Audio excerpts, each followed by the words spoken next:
My office has plenty of great toys, but it was missing something important: a stylish clock.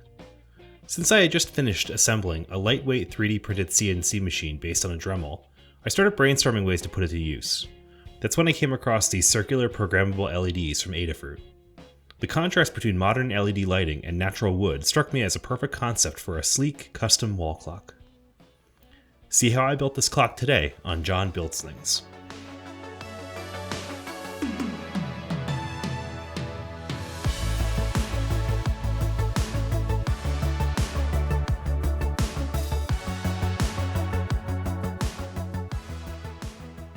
The CNC machine is simple and not particularly robust.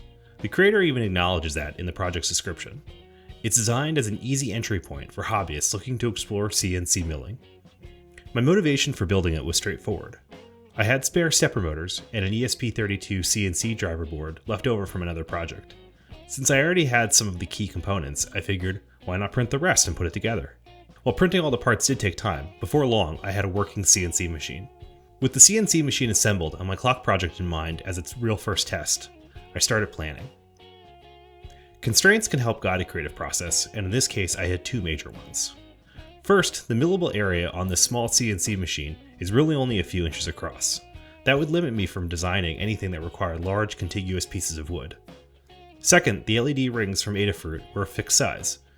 I found that the outer diameter of the largest LED ring was beyond the millable area of my CNC machine, so that outer ring would have to be a separate part from the wooden face that it sat in. With those constraints established, I decided I would mill the main wood face with the smaller ring embedded in the face behind the 3D printed cover. This small ring would show the hours, much like the hour hand on a clock. Then the larger ring would sit in its 3D printed cover surrounding the wooden face. This large ring would show the minutes and seconds, like the minutes and sweep hands of a clock. I created the design in Fusion 360, intending to use its CAD CAM tools to generate the G-code for the CNC machine. However, I found the software overwhelming.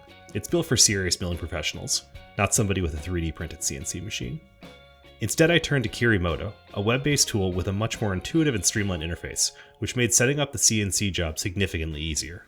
Since this was my first CNC project, I approached it carefully. There were many variables to consider when dialing in the right speeds and settings. Jumping straight into hardwood would have been a mistake, not to mention a safety hazard. So I started with plywood, testing different settings with partial models before committing to full-size cuts. Here are a few things I learned. First of all, it's loud. A high-speed Dremel creates a piercing whine that gets annoying fast. It requires slow cutting speeds. My initial settings generated too much smoke, and I actually thought it might ignite. It's not a set it and forget it machine. Unlike 3D printing, I couldn't walk away for long periods. Lastly, I went through a lot of test pieces. Trial and error was necessary to get it right, and there was a lot of error. After many iterations, I finally landed on the right settings. My patience paid off. The final cut turned out well. I did have to do some manual finishing, since the machine didn't quite cut through all the wood fibers, but that's expected from this entry-level setup. To ensure the backside cuts aligned with the front, I 3D printed a positioning jig.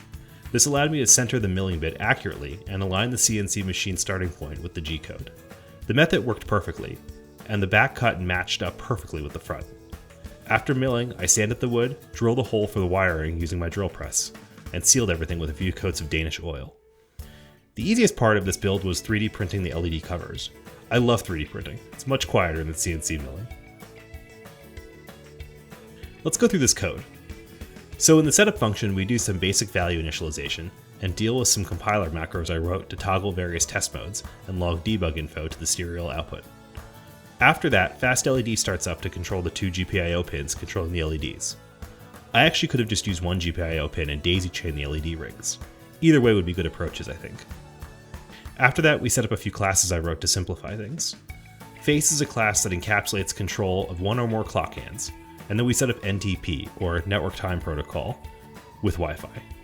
I thought about using a spare GPS port I have to get the time data from space, but the board doesn't always get a great signal. NTP time over Wi-Fi would be just fine.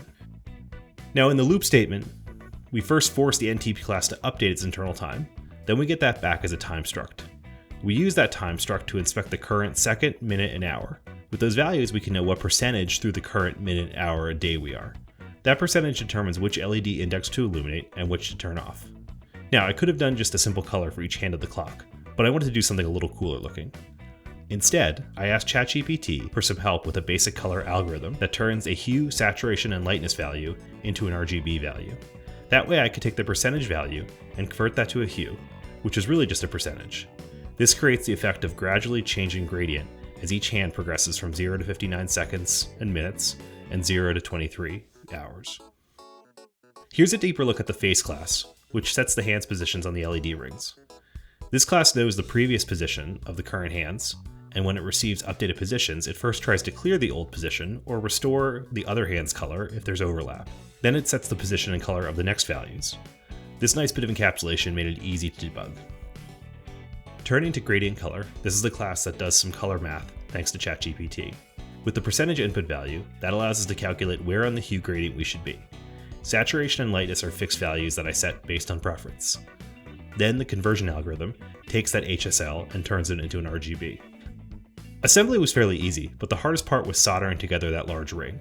I had to carefully link the 3 traces for positive, data, and ground, which were quite tiny. To reinforce the connection, which was pretty flimsy, I dabbed a bit of glue on each end and let it set overnight. With the ring soldered and ready, I set up the microcontroller into test mode so that it would only light up the top 0 position so that I can get the alignment just right. Making sure the top LED was exactly centered was critical to making this look great. Now with the position set, I could cover up the inner ring with its plastic cover. I regret not milling out that channel just 2 or 3 millimeters deeper, because when I pass my hand over the face, I can feel just a slight rise from the ring. It's not enough to notice from afar, but it's one of those things that I know and just bugs me. I'll fix it next time I do this, I guess. For the electronics, I originally prototyped this on a full ESP32 board, but later switched to an ESP32 C3, which is smaller and better suited for the compact design. With the front assembled, I just had to insert the piece in the back for hanging on a hook and compact the wiring and microcontroller into the cavity in the back. And that's it, the clock is finished. This project was a fantastic test for my CNC machine. Despite its limitations, it handled the task well, and I'm excited to push its capabilities further in future builds. Thanks for watching. If you enjoyed this project, don't forget to like, subscribe, and hit the bell icon to stay updated on John Builds Things.